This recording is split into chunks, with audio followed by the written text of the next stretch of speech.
America में जब से डोनाल्ड ट्रंप ने राष्ट्रपति पद की शपथ ली है, वो ताबड़तोड़ फैसले ले रहे हैं और उनके फैसले का असर पूरी दुनिया पर हो रहा है।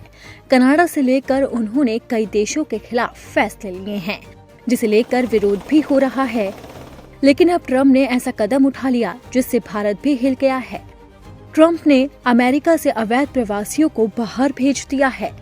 अमेरिका अब लगातार अवैध प्रवासियों को बाहर का रास्ता दिखाना शुरू कर चुका है। इसी क्रम में भारतीय प्रवासियों की भी अमेरिका से वापसी हो रही है।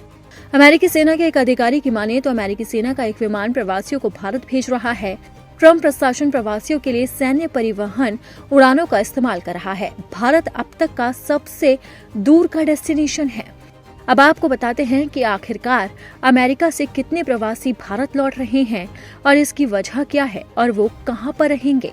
एक एजेंसी के मुताबिक अमेरिका का C-17 विमान प्रवासियों को लेकर भारत के लिए रवाना हो चुका है। हालांकि भारत पहुंचने में उसे कम से कम 24 घंटे का वक्त लगेगा।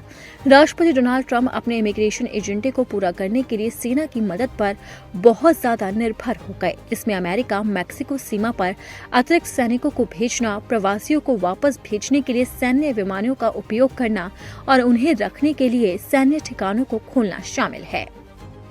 जब से ट्रंप ने ऐलान किया है कि वो प्रवासियों को वापस भेजेंगे, तब से भारत के लोगों के मन में सवाल है कि आखिरकार अमेरिका में कितने भारतीय प्रवासी हैं और कितने लोग वापस भारत लौट कर आएंगे। सूत्रों की माने तो अमेरिका से भारत आ रही फ्लाइट में 205 अवैध प्रवासी भारतीय हैं। ये फ्लाइट अमेरिका के टेक्सास से उड़ान भर रही है। उम्मीद है कि जर्मनी से होते हुए ये अमृतसर लैंड कर सकती है। प्लेन रिफ्यूलिंग के लिए जर्मनी में रुक सकता है। ये बताना जरूरी है कि अमेरिका में अवैध प्रवासी भारतीयों की संख्या 7,25,000 है और जब से ट्रंप ने ऐलान किया कि वो प्रवासियों को बाहर भेजेंगे, तब से भारतीय प्रवासियों के माथे पर शिकन आ चुकी है। अमेरिका में भारतीय प्रवासियों की संख्या 7.5 लाख के करीब है। अगर ट्रंप लगातार उन्हें भारत भेजेंगे तो 7.5 लाख के करीब लोग वापस भारत आएंगे और इससे उनके काम पर भी असर पड़ेगा और यहाँ तक कि रोजगार पर भी असर पड़ेगा।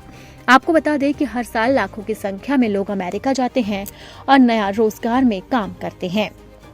भारत पेंटागन ने टेक्सास के एल पासो और कैलिफोर्निया के सैन डिएगो में अमेरिकी अधिकारियों की ओर से पकड़े गए 5,000 से ज्यादा अप्रवासियों को वापस भेजने के लिए उड़ानें प्रदान करना शुरू कर दिया है।